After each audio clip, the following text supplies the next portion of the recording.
전 세계가 충격에 빠졌습니다. 한국의 핵 추진 잠수함 건조를 승인합니다. 전문가들은 말했습니다.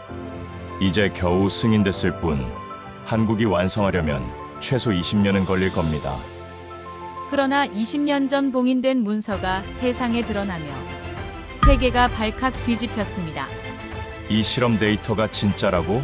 그 문서의 이름은 바로 362 프로젝트. 실패로 끝난 줄 알았던 그 프로젝트에는 어떤 비밀이 숨겨져 있었을까요? 한국은 과연 무엇을 준비해 온 걸까요? 전 세계가 놀랄 만한 이야기 지금 시작합니다. 저는 로버트 앤더슨입니다. 워싱턴 DC에 있는 기술정보국에서 군사분석관으로 일하고 있죠. 제 업무는 세계 각국의 군사기술 수준을 평가하고 위험 요소를 판단하며 보고서를 작성하는 것입니다. 감정은 배제하고 오직 데이터만을 믿습니다. 그것이 제 방식이었어요. 2025년 초 제게 특별한 과제가 하나 주어졌습니다. 한국의 핵추진 잠수함 보유 가능성을 검토하라는 것이었죠. 트럼프 대통령 재집권 이후 한국 정부가 핵잠 승인을 요청할 가능성이 제기되고 있었습니다. 상부는 기술적 타당성을 면밀히 검토하길 원했어요. 저는 첫 회의에서 이렇게 말했습니다. 한국은 핵잠을 만들 능력이 없습니다. 기술적으로 불가능하죠. 회의실에 있던 동료들 대부분이 고개를 끄덕였어요. 리처드 브라이언도 그중 한 명이었습니다. 해군 기술자문위원이자 오커스 협정 담당자였던 그는 저와 같은 생각이었죠. 제 판단에는 명확한 근거가 있었습니다. 핵추진 잠수함은 단순히 원자로를 배에 싣는 게 아닙니다. 소형 고밀도 농축 우라늄 원자로를 설계하고 극한의 압력과 진동 속에서 안정적으로 작동시켜야죠. 냉각 시스템과 차폐 기술, 그리고 수십 년간 축적된 운용 노하우가 필요합니다. 미국, 러시아, 영국, 프랑스, 중국, 이 5나라만이 그 기술을 보유하고 있었어요. 한국은 재래식 잠수함 기술은 뛰어나다고 인정합니다. 독일에서 도입한 디젤 잠수함을 개량하고 자체 설계한 중형 잠수함도 건조했죠. 하지만 핵추진은 차원이 다른 영역입니다. 원자로 설계 경험, 고농축 우라늄 확보, 방사능 차폐 기술. 이 모든 것이 갖춰져야 가능한 일이에요. 저는 한국이 그 어느 것도 갖추지 못했다고 확신했습니다. CNN 인터뷰에서도 같은 내용을 이야기했어요. 한국의 핵잠 보유는 기술적으로 불가능하며 최소 15년에서 20년이 필요할 것이라고 말이죠. 제 발언은 많은 전문가들의 동의를 얻었습니다. 국방부 내부 보고서에도 같은 결론을 담았어요. 그런데 이상한 일이 벌어지기 시작했습니다. 보고서를 작성하던 중 저는 한국의 에너지 소비 패턴을 분석하게 되었어요. 위성 감시 자료와 전력 소비 데이터를 교차 검증하는 과정이었죠. 대부분의 수치는 예상 범위 안에 있었습니다. 그런데 대전 외곽에 위치한 국방과학연구소 단지의 전력 사용 패턴이 묘하게 눈에 띄었어요. 2003년부터 2007년 사이 그곳의 전력 소비량이 비정상적으로 급증했습니다. 일반적인 연구소 운영으로는 설명할 수 없는 수준이었죠. 더 이상한 건 그 시기 이후 전력 패턴이 갑자기 정상화되었다는 점입니다. 마치 무언가 큰 프로젝트가 완료된 것처럼 보였어요. 저는 과거 기록을 뒤지기 시작했습니다. 2000년대 초반 한국 국방 관련 문서들을 찾아봤죠. 대부분은 별다른 내용이 없었어요. 그런데 어느 날 밤 오래된 내부 보고서 하나를 발견했습니다. 제목은 단순했어요. 362 프로젝트. 문서는 대부분 검은 줄로 가려져 있었습니다. 비닉 사업, 즉 숨겨진 군 연구로 분류되어 봉인된 상태였죠. 접근 권한이 제한되어 있었고 제가 볼 수 있는 건 일부 단어와 문장뿐이었어요. 하지만 그중 하나가 제 시선을 사로잡았습니다. 잠수함 원자로 열설계 검증 완료. 저는 그 문장을 여러 번 읽었습니다. 처음엔 오타거나 오역이라고 생각했어요. 하지만 문서 코드와 날짜가 정확했습니다. 2006년 12월 대전 국방과학연구소. 책임자 이름은 가려져 있었지만 참여연구원 명단 중 한 명의 성만 보였죠. 김. 저는 리처드에게 전화를 걸었습니다. 그는 즉시 제 사무실로 왔어요. 문서를 보여주자 그의 얼굴이 굳어졌죠. 우리는 한동안 말없이 화면을 바라봤습니다. 이건 뭐지? 리처드가 물었어요. 모르겠어. 하지만 검증 완료라는 표현이 신경 쓰여. 제가 대답했죠. 리처드는 고개를 저었습니다. 단순한 실험일 거야. 한국이 원자로 연구를 한 건 사실이니까. 하지만 검증 완료와 실제 건조는 완전히 다른 차원이야. 저도 같은 생각이었어요. 원자로 설계를 검증했다고 해서 그게 곧바로 핵잠 건조로 이어지는 건 아니니까요. 수많은 단계가 남아 있습니다. 소재 확보, 시스템 통합, 안전성 검증, 그리고 실제 건조와 시험 운항까지. 최소 10년 이상 걸리는 과정이죠. 저는 스스로를 안심시켰습니다. 이건 그냥 옛날 실험 기록일 뿐이야. 한국이 호기심에 연구해본 거겠지. 실제로 만들 능력은 없어. 데이터가 그걸 증명하잖아. 하지만 밤이 깊어질수록 이상한 기분이 들었어요. 왜 그 문서가 봉인되었을까? 단순한 실험이라면 굳이 숨길 이유가 없잖아요. 그리고 왜 하필 그 시기에 전력 소비가 급증했을까? 우연이라고 하기엔 너무 정확하게 맞아떨어졌습니다. 저는 추가 자료를 찾아봤어요. 362 프로젝트에 참여한 연구원들의 이력을 추적했죠. 대부분은 정보가 없었지만 한 명의 이름을 찾아냈습니다. 김도연, 방과학연구소 출신 엔지니어. 2003년부터 2007년까지 비공개 프로젝트에 참여했다는 기록만 남아 있었어요. 더 파고들수록 정보는 적어졌습니다. 마치 누군가 의도적으로 흔적을 지운 것 같았죠. 저는 점점 더 혼란스러워졌어요. 이게 정말 단순한 실험이었을까? 아니면 우리가 모르는 뭔가가 있었던 걸까? 어느 날 밤 리처드가 다시 제 사무실을 찾아왔습니다. 그의 표정은 평소와 달랐어요. 불안해 보였죠. 그는 제 책상 위에 또 다른 문서를 놓았습니다. 이것 봐. 한국원자력연구원 최근 보고서야. 신형 소형 모듈 원자로 개발 계획이 나와 있어. 책임자 이름이 박지연. 그게 뭐? 제가 물었죠. 리처드는 한숨을 쉬었습니다. 소형 모듈 원자로 기술은 핵잠 원자로와 기술적으로 겹치는 부분이 많아. 만약 한국이 이 기술을 민간 연구로 포장해서 발전시켰다면. 그는 말을 잇지 못했어요. 저도 마찬가지였죠. 우리는 한동안 침묵 속에 앉아 있었습니다. 로버트. 리처드가 조용히 말했어요. 그 문서 진짜라면 우리가 20년 동안 틀린 걸지도 몰라. 저는 대답할 수 없었습니다. 그의 말이 터무니없다고 반박하고 싶었지만 입이 떨어지지 않았어요. 제 앞에 놓인 화면에는 여전히 그 문장이 떠 있었습니다. 잠수함 원자로 열설계 검증 완료. 검증 완료. 저는 그날 밤 잠을 이루지 못했어요. 머릿속에서 수많은 생각이 맴돌았죠. 데이터는 여전히 제 편이었습니다. 한국은 핵잠을 만들 능력이 없어. 그건 명백한 사실이야. 하지만 작은 의심 하나가 제 확신에 균열을 냈어요. 만약 내가 놓친 게 있다면? 만약 그들이 정말로 20년 전부터 준비해왔다면? 만약 우리가 보지 못한 무언가가 있었다면? 저는 창밖을 바라봤습니다. 워싱턴의 밤은 여전히 밝았어요. 하지만 제 마음속에는 처음으로 어둠이 깔리기 시작했죠. 저는 그때 알지 못했어요. 하지만 그날 모든 확신이 처음으로 흔들렸습니다. 그날 이후 저는 잠을 제대로 잘 수 없었습니다. 362 프로젝트라는 몇 글자가 머릿속에서 떠나지 않았어요. 저는 상급자를 찾아갔습니다. 국방부 정보국 차장이었던 제임스 파커에게 직접 물었죠. 362 프로젝트가 뭡니까? 그는 제 얼굴을 잠시 바라보더니 고개를 저었습니다.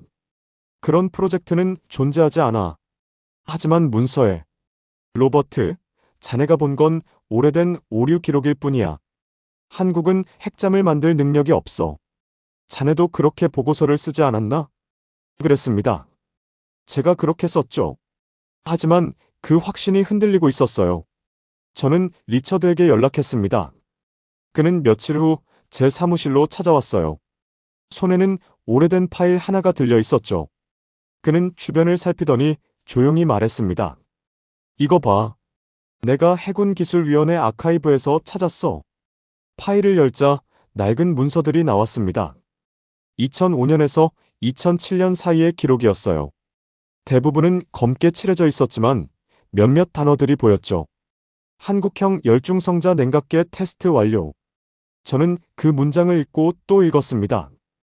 열중성자 냉각계라니. 이건 원자로 핵심 기술이잖아. 리처드가 고개를 끄덕였어요. 그것뿐이 아니야. 여기 봐.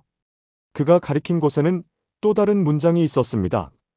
중성자 차폐 효율 98% 달성. 제 손이 떨렸어요.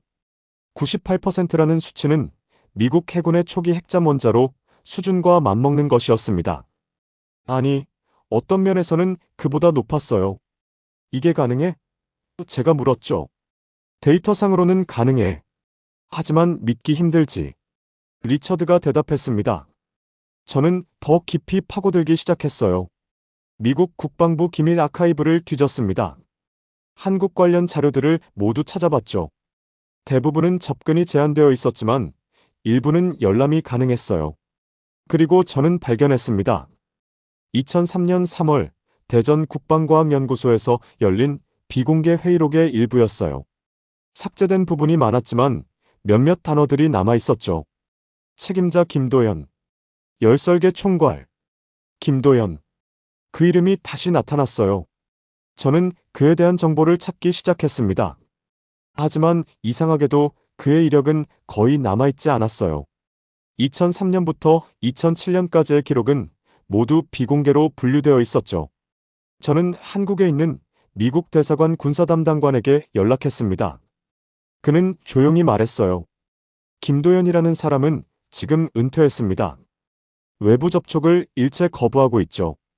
인터뷰는 불가능할 겁니다. 하지만 저는 포기할 수 없었어요. 더 많은 자료를 찾아 헤맸습니다.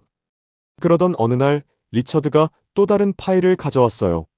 로버트, 이것 좀 봐. 그것은 2006년 회의록의 일부였습니다. 내용은 대부분 삭제되어 있었지만 기술 데이터표는 남아 있었어요. 열교환 효율, 중성자 반응률, 연료봉 배열 설계. 모든 수치가 당시 미국 기준보다 앞서 있었습니다. 저는 믿을 수가 없었어요. 이건 말이 안 돼. 한국이 어떻게 이런 기술을. 나도 그래. 리처드가 말했습니다. 하지만 데이터는 거짓말을 하지 않아. 저는 그날 밤 연구실에 홀로 남았어요. 모니터 앞에 앉아 수치들을 다시 계산했습니다.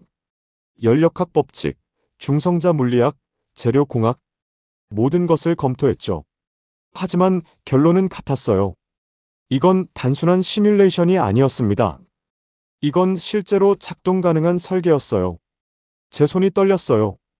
20년 동안 제가 믿어왔던 모든 것이 흔들리기 시작했죠. 한국은 핵잠을 만들 능력이 없다. 그게 제 확신이었어요. 하지만 지금 제 앞에 놓인 자료들은 그 확신을 조각조각 부수고 있었습니다. 며칠 후 리처드가 긴급하게 연락을 해왔어요. 로버트, 만나야 해. 지금 당장. 우리는 국방부 근처 조용한 카페에서 만났습니다. 리처드의 얼굴은 창백했어요. 그는 이어폰을 건네며 말했죠. 이거 들어봐. 한국 측 협력 채널을 통해 입수했어. 저는 이어폰을 끼고 재생 버튼을 눌렀습니다. 오래된 녹음 파일이었어요. 잡음이 심했지만 남자의 목소리가 들렸죠. 우리는 완성했습니다. 하지만 세상은 아직 준비되지 않았습니다. 목소리는 차분했지만 그 안에는 깊은 확신이 담겨 있었어요. 저는 리처드를 바라봤습니다. 이게 김도연인가? 리처드가 고개를 끄덕였어요. 2007년 2월에 녹음된 것으로 추정돼. 362 프로젝트 종료 직전의 내부 회의 기록이야. 완성했다. 그 단어가 제 머릿속을 맴돌았어요. 완성했다는 게 무슨 의미일까? 설계만 완성한 걸까? 아니면 실제 프로토타입까지 만든 걸까?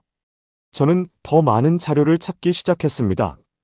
미국 정보기관의 위성사진, 전력 소비 패턴, 물자 이동 기록, 모든 것을 종합했죠. 그리고 하나의 패턴을 발견했어요. 2003년부터 2007년까지 대전 국방과학연구소의 활동이 급증했습니다. 전력 소비는 평소의 3배였고 특수자재 반입도 잦았어요. 그런데 2007년 3월을 기점으로 모든 활동이 갑자기 중단되었습니다. 왜일까? 저는 그 이유를 찾기 시작했어요. 그리고 국제외교 문서에서 실마리를 찾았습니다. 2007년 2월 미국과 중국, 일본이 한국 정부에 강력한 외교적 압력을 넣었다는 기록이 있었죠. 한국의 핵 관련 연구 중단 요구. 그 압력 이후 362 프로젝트는 공식적으로 종료되었습니다. 모든 자료는 봉인되었고 참여 인원들은 흩어졌어요. 김도연도 그때 연구소를 떠난 것으로 보였습니다. 하지만 기술은 사라지지 않았어요. 설계 데이터는 어딘가에 남아 있었고 사람들의 머릿속에도 남아 있었죠. 저는 리처드에게 물었습니다. 만약 그들이 정말로 완성했다면 지금은 어떻게 된 거지? 리처드는 한숨을 쉬었어요. 모르겠어. 하지만 한 가지는 확실해. 이건 우리가 생각하던 수준이 아니야. 그날 밤 저는 사무실에 홀로 남았습니다. 책상 위에는 수많은 문서들이 쌓여 있었어요. 362 프로젝트의 흔적들, 김도연의 설계 데이터, 봉인된 회의록들. 모든 것이 하나의 진실을 가리키고 있었죠. 한국은 20년 전에 이미 핵잠 원자로 기술을 완성했다. 하지만 세상이 그것을 허락하지 않았다. 저는 제 보고서를 다시 펼쳐봤어요. 한국은 핵잠을 만들 능력이 없다. 그렇게 썼던 문장들이 이제는 낯설게 느껴졌습니다. 제가 본 것은 진실이 아니었어요. 제가 보고 싶었던 것일 뿐이었죠. 저는 노트북을 켰습니다. 새로운 보고서를 작성해야 했어요. 하지만 키보드 앞에 앉아서도 손이 움직이지 않았습니다. 뭐라고 써야 할까? 분석 가능? 아니면 검증 필요? 어떤 단어도 적절하지 않았어요. 결국 저는 처음으로 이렇게 썼습니다. 분석 불가. 그 2글자를 적는 순간 제 모든 확신이 무너졌어요. 저는 20년 동안 군사분석관으로 일했습니다. 데이터를 믿고 논리를 믿었죠. 하지만 지금 제 앞에 놓인 진실은 제 논리로는 설명할 수 없었어요. 저는 진실을 보고도 믿을 수 없었어요. 아니, 믿고 싶지 않았습니다. 창밖을 바라봤습니다. 워싱턴의 밤은 여전히 밝았어요. 하지만 제 마음속은 점점 더 어두워졌죠. 362 프로젝트는 끝났지만 그 기술은 어딘가에 살아있었습니다. 김도연의 목소리가 다시 들려왔어요. 우리는 완성했습니다. 그 문장이 제 머릿속에서 맴돌았습니다. 완성했다. 20년 전에. 그렇다면 지금은 어디까지 왔을까? 그들은 지난 20년 동안 무엇을 했을까? 저는 모니터를 껐습니다. 더 이상 생각할 수가 없었어요. 제가 두려워하는 건 기술이 아니었습니다. 진실이었죠. 제가 20년 동안 놓쳤던, 아니, 보지 않으려 했던 진실. 그때부터 저는 보고서가 아니라 진실을 두려워하기 시작했습니다. 2025년 10월 29일 트럼프 대통령이 한국의 핵추진 잠수함 건조를 승인한다고 발표했습니다. 전 세계 언론이 들끓었어요. CNN, BBC, 알자지라. 모든 방송이 같은 헤드라인을 내보냈죠. 한국이 드디어 시작한다고. 하지만 저는 알고 있었습니다. 시작이 아니라는 것을요. 발표 직후 기자들이 제게 전화를 걸어왔어요. 군사분석관으로서 의견을 묻는 인터뷰 요청이었죠. 저는 모두 거절했습니다. 뭐라고 말해야 할지 몰랐거든요. 한국은 핵잠을 만들 능력이 없다고 말했던 제가 지금 무슨 말을 할 수 있을까요? 국방부에서 명령이 내려왔습니다. 기술검증단을 구성해 한국 현장을 방문하라고요. 저는 그 일원으로 지명되었어요. 리처드도 함께였죠. 출발 전날 밤 리처드가 전화를 걸어왔습니다. 로버트, 현장을 봐도 확신하지 마. 그들은 언제나 침묵으로 움직여. 그 말의 의미를 저는 그때 이해하지 못했어요. 울산공항에 도착한 건 이른 아침이었습니다. 한국 측 담당자들이 우리를 맞이했죠. 간단한 인사만 나누고 곧바로 차량으로 이동했어요. 목적지는 울산 조선소 내부의 비공개 시설이었습니다. 차창 밖으로 거대한 크레인들이 보였어요. 조선소 특유의 금속 냄새가 공기 중에 퍼져 있었죠. 하지만 우리가 향한 곳은 일반 조선소 구역이 아니었습니다. 외곽에 독립된 건물이었어요. 건물 입구에는 경비가 삼엄했습니다. 신분 확인을 3번이나 거쳤죠. 지하로 내려가는 엘리베이터에 올랐어요. 깊이를 가늠할 수 없을 만큼 오래 내려갔습니다. 문이 열렸을 때 저는 숨이 멎는 듯한 느낌을 받았어요. 거대한 지하 공간이 펼쳐졌습니다. 천장 높이만 30m는 되어 보였죠. 중앙에는 원통형 구조물이 설치되어 있었어요. 소형 모듈 원자로 시험 베이스. 한 여성이 우리를 맞이했습니다. 30대 후반으로 보이는 단정한 인상의 연구원이었어요. 박지연입니다. 한국원자력연구원 소속입니다. 오늘 안내를 맡았습니다. 그녀의 목소리는 차분했어요. 감정의 기복이 없었죠. 우리를 실험실 쪽으로 안내하며 그녀가 말했습니다. 지금부터 보실 것은 핵추진 잠수함용 소형 모듈 원자로의 시운전 과정입니다. 362 프로젝트의 설계를 기반으로 개발되었습니다. 362 프로젝트. 그 이름을 직접 듣는 순간 제 심장이 빠르게 뛰었어요. 우리는 통제실로 들어갔습니다. 벽면 전체가 모니터로 채워져 있었어요. 실시간으로 원자로 내부의 데이터가 표시되고 있었죠. 냉각제 온도 283도, 1차 개통 압력 155기압, 중성자 속도 초당 2.3m. 모든 수치가 안정적이었습니다. 녹색 범위 안에 머물러 있었어요. 저는 화면을 응시했죠. 이게 진짜일까? 실제로 작동하고 있는 걸까? 박지연이 설명을 이어갔습니다. 열교환 효율은 92%입니다. 차폐 성능은 국제원자력기구 기준의 110% 수준이고요. 92%. 저는 그 숫자를 머릿속으로 계산했어요. 미국 해군의 최신형 원자로 효율이 82%였습니다. 10% 이상 높았어요. 어떻게 이런 효율이? 제가 중얼거렸죠. 박지연이 제 쪽을 바라봤습니다. 22년 전부터 준비했습니다. 김도연 박사님과 그 팀이 기초를 만들었고 저희가 완성했습니다. 22년. 2003년부터였어요. 그들은 그때부터 침묵 속에서 이 기술을 발전시켜 온 거였죠. 박지연이 버튼을 눌렀습니다. 화면이 전환되며 3차원 설계도가 나타났어요. 원자로 내부 구조가 세밀하게 표시되어 있었죠. 연료봉 배열은 육각형 패턴입니다. 냉각제 순환은 2중 루프 방식이고요. 비상냉각 시스템은 3중 백업으로 구성되어 있습니다. 저는 설계도를 바라봤어요. 완벽했습니다. 이론적으로만 가능하다고 여겨졌던 구조가 실제로 구현되어 있었죠. 시운전은 언제부터 시작했습니까? 리처드가 물었어요. 작년 9월입니다. 현재까지 13개월째 안정적으로 가동 중입니다. 13개월. 트럼프가 승인을 발표하기 1년 이상 전이었어요. 그들은 이미 모든 것을 끝내놓고 있었던 겁니다. 박지연이 우리를 원자로 경납구역으로 안내했습니다. 두꺼운 납 차폐문을 통과했어요. 그 안에는 거대한 원통형 구조물이 서 있었죠. 높이 8m, 직경 4m 정도 되어 보였습니다. 이게 실제 원자로입니까? 제가 물었어요. 네. 잠수함에 탑재될 모듈과 동일한 규격입니다. 저는 그 구조물을 바라봤습니다. 표면은 매끄러웠어요. 정밀 가공된 티타늄 합금이었습니다. 제 손이 떨렸어요. 20년 동안 불가능하다고 믿었던 것이 제 눈앞에 있었습니다. 작동하고 있었어요. 조용히, 안정적으로. 박지연이 제 옆에 섰습니다. 그녀가 조용히 말했어요. 이건 군비가 아니라 신뢰의 기술입니다. 저는 그녀를 바라봤죠. 신뢰의 기술이라니. 무슨 의미일까요?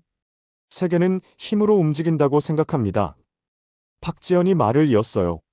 하지만 진짜 힘은 신뢰에서 나옵니다. 우리는 20년 동안 조용히 준비했어요. 누구에게 보여주려고 한 게 아닙니다. 필요할 때를 위해서였죠. 그 말이 제 가슴을 쳤어요. 필요할 때를 위해. 과시하지 않고 자랑하지 않고 그저 묵묵히 준비한 거였습니다. 실험실을 나왔을 때 저는 한동안 말을 잇지 못했어요. 리처드도 마찬가지였죠. 우리는 지하 주차장에서 차를 타고 지상으로 올라왔습니다. 밖은 이미 저녁이었어요.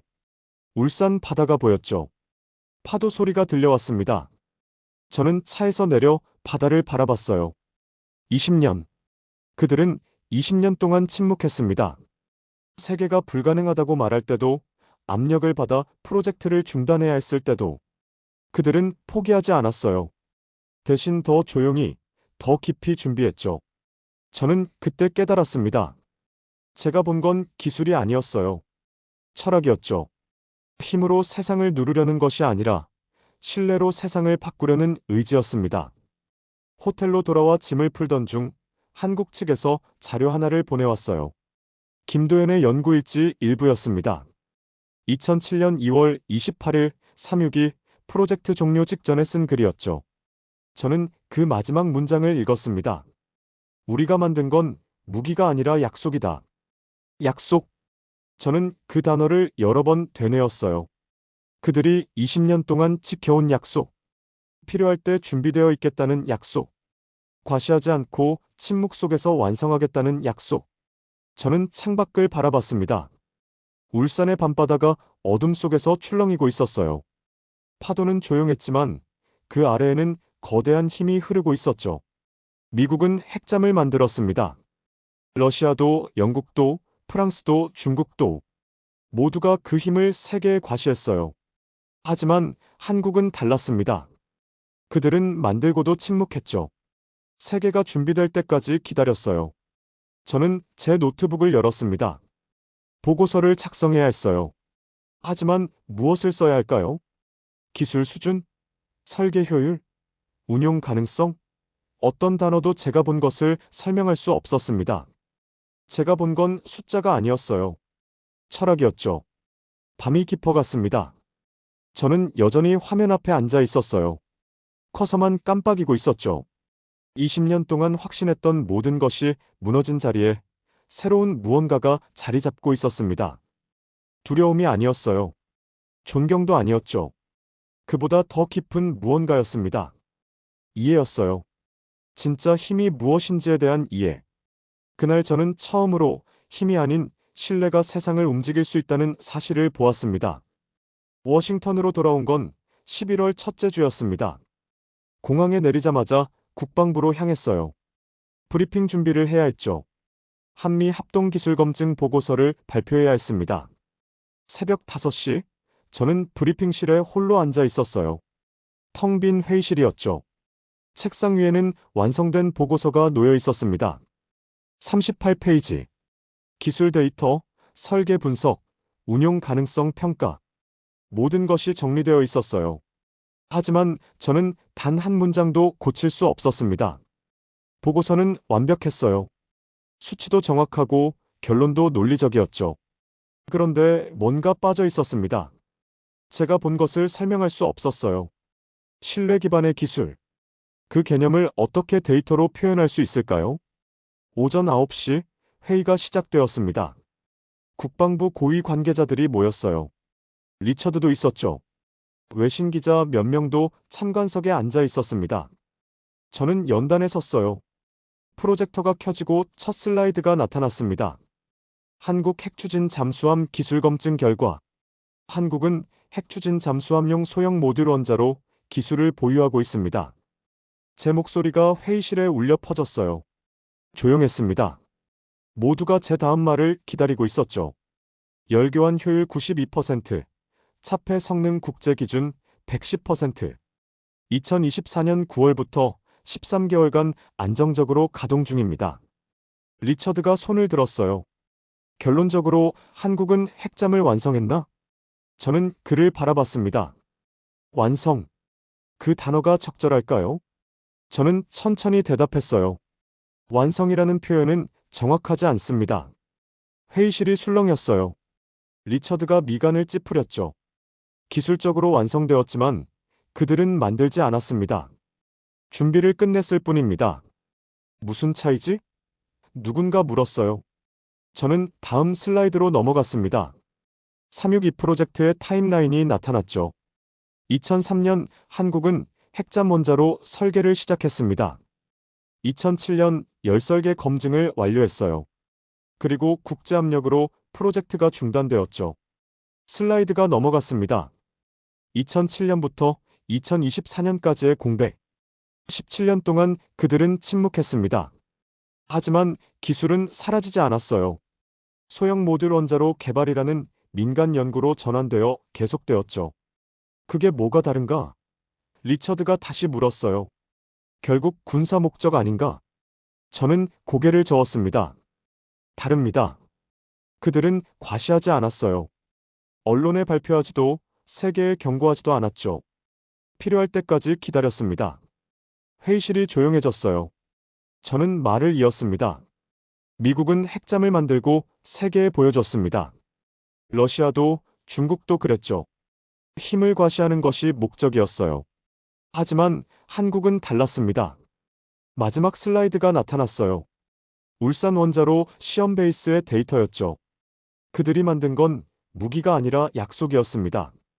필요할 때 준비되어 있겠다는 약속. 그리고 그 약속을 20년 동안 지켰어요. 리처드가 입을 열려다 멈췄어요. 다른 참석자들도 말이 없었죠. 저는 연단에서 내려와 그들을 바라봤습니다. 우리는 그들이 가진 무기를 계산했지만 그들이 쌓은 신뢰는 계산하지 못했습니다. 그 순간이었어요. 회의장의 공기가 바뀌었습니다. 무거운 정적이 흘렀죠. 저는 제자리로 돌아가 앉았어요. 리처드가 천천히 고개를 들었습니다. 그는 아무 말도 하지 않았어요. 그저 저를 바라볼 뿐이었죠. 그의 눈빛에서 뭔가를 읽을 수 있었습니다. 이해였어요. 회의가 끝났습니다. 사람들이 하나둘 자리를 떴어요. 저는 집무실로 돌아왔죠. 책상 위에 봉투 하나가 놓여 있었습니다. 한국에서 온 것이었어요. 봉투를 열었습니다. 편지 한 장이 들어 있었죠. 필체가 단정했어요. 김도연이라는 서명이 있었습니다. 편지에는 단 한 문장만 적혀 있었어요. 우리는 세상을 이기려 한 적이 없습니다. 다만 기다렸을 뿐입니다. 저는 그 문장을 읽고 또 읽었습니다. 기다렸다. 20년 동안 세상이 준비될 때까지 그들은 힘으로 밀어붙이지 않았어요. 신뢰로 설득하지도 않았죠. 그저 조용히 준비하고 침묵 속에서 기다렸습니다. 저는 창밖을 바라봤어요. 워싱턴의 하늘이 맑았습니다. 저 멀리 바다가 보였죠. 태평양이었어요. 그 건너편에 한국이 있었습니다. 20년 전 그들은 프로젝트를 시작했어요. 세계는 불가능하다고 말했죠. 저도 그렇게 생각했습니다. 기술도 없고 경험도 없고 자원도 부족하다고 믿었어요. 하지만 그들은 멈추지 않았습니다. 압력을 받아 프로젝트가 중단되었을 때도 세계가 주목하지 않을 때도 그들은 계속했어요. 더 조용히, 더 깊이. 박지연의 목소리가 다시 들려왔습니다. 이건 군비가 아니라 신뢰의 기술입니다. 신뢰. 그 단어가 이제야 이해되었어요. 한국이 만든 건 단순한 기술이 아니었습니다. 철학이었죠. 힘으로 세상을 누르는 게 아니라 신뢰로 세상을 바꾸는 것. 미국은 핵잠을 만들고 세계를 위협했어요. 우리는 그것이 힘이라고 믿었죠. 하지만 진짜 힘은 다른 곳에 있었습니다. 준비되어 있되 사용하지 않는 것. 가지고 있되 자랑하지 않는 것. 그것이 진짜 힘이었어요. 저는 제 보고서를 다시 펼쳤습니다. 38페이지의 데이터. 완벽한 분석. 논리적인 결론. 하지만 이제 보니 이 모든 것이 표면에 불과했어요. 제가 본 건 숫자가 아니었습니다. 사람이었어요. 김도연과 그의 팀. 박지연과 그녀의 동료들. 20년 동안 침묵 속에서 일한 사람들. 그들은 영웅이 되려 하지 않았어요. 인정받으려 하지도 않았죠. 그저 준비했을 뿐입니다. 세상은 그들을 몰랐어요. 저도 몰랐죠. 우리는 데이터만 봤습니다. 위성 사진, 전력 소비, 기술 수준. 하지만 정작 중요한 건 보지 못했어요. 그들의 의지를. 저는 노트북을 열었습니다. 새로운 문서를 만들었어요. 제목은 간단했습니다. 수정 보고서. 하지만 키보드 앞에 앉아서도 손이 움직이지 않았어요. 무엇을 써야 할까? 기술 평가, 위협 분석, 그 어떤 것도 제가 본 진실을 담을 수 없었습니다. 결국 저는 단 한 줄만 썼어요. 한국의 핵잠 기술은 군사적 성과가 아니라 철학적 승리다. 그 문장을 쓰고 나니 모든 것이 명확해졌습니다. 제가 수년간 놓쳤던 것, 데이터 너머에 있던 진실, 힘이 아닌 신뢰, 과시가 아닌 준비, 위협이 아닌 약속. 한국은 세상을 속이지 않았어요. 세상을 준비시켰습니다. 그들이 침묵한 20년은 기만이 아니었죠. 기다림이었어요. 세상이 이해할 준비가 될 때까지의 기다림. 저는 김도연의 편지를 다시 읽었습니다. 우리는 세상을 이기려 한 적이 없습니다. 다만 기다렸을 뿐입니다. 그 문장이 제 가슴을 찔렀어요. 이기려 하지 않았다. 싸우지 않았다. 증명하려 하지도 않았다. 그저 기다렸다. 그것이 그들의 방식이었습니다. 저는 책상 서랍을 열었어요. 1년 전 제가 쓴 보고서가 있었죠. 한국의 핵잠 보유 가능성 평가. 첫 문장을 읽었습니다. 한국은 핵잠을 만들 능력이 없다. 저는 쓴웃음을 지었어요. 능력이 없는 게 아니었습니다. 제가 보지 못했던 거였죠. 능력은 언제나 거기 있었어요. 기술도, 의지도, 준비도. 다만 세상이 볼 준비가 되지 않았을 뿐이었습니다. 창밖의 하늘이 점점 어두워졌어요. 워싱턴의 밤이 오고 있었죠. 저는 의자에 기대어 눈을 감았습니다. 울산의 그 지하시설이 떠올랐어요. 완벽히 작동하는 원자로. 안정적인 수치들. 그리고 박지현의 차분한 목소리. 이건 군비가 아니라 신뢰의 기술입니다. 그 말이 이제는 완전히 이해되었어요. 한국이 만든 건 무기가 아니었습니다. 시스템이었죠. 신뢰를 바탕으로 한 시스템. 필요할 때 작동하되 평화로울 때는 침묵하는 시스템. 그것이 진짜 국방이었어요. 전쟁을 준비하되 전쟁을 원하지 않는 것. 힘을 가지되 힘을 휘두르지 않는 것. 세계를 위협하지 않으면서도 세계로부터 존중받는 것. 저는 노트북을 닫았습니다. 더 이상 보고서를 쓸 필요가 없었어요. 제가 본 것은 문서로 담을 수 없었습니다. 숫자로 표현할 수도 없었죠. 제가 본 건 하나의 증명이었어요. 신뢰가 힘보다 강하다는 증명. 침묵이 과시보다 울림이 크다는 증명. 기다림이 강요보다 효과적이라는 증명. 한국은 20년 동안 그것을 증명했습니다. 저는 자리에서 일어났어요. 복도를 걸으며 저는 생각했습니다. 제가 틀렸다고요. 그동안 한국을 과소평가했다고요. 하지만 그것보다 더 큰 실수가 있었어요. 저는 힘의 본질을 이해하지 못했습니다. 진짜 힘은 무기에서 나오지 않아요. 과시에서 나오지 않습니다. 준비에서 나와요. 위협에서 나오지 않아요. 약속에서 나옵니다. 한국은 그것을 알고 있었어요. 이미 오래전부터. 저는 틀렸습니다. 한국은 달랐어요.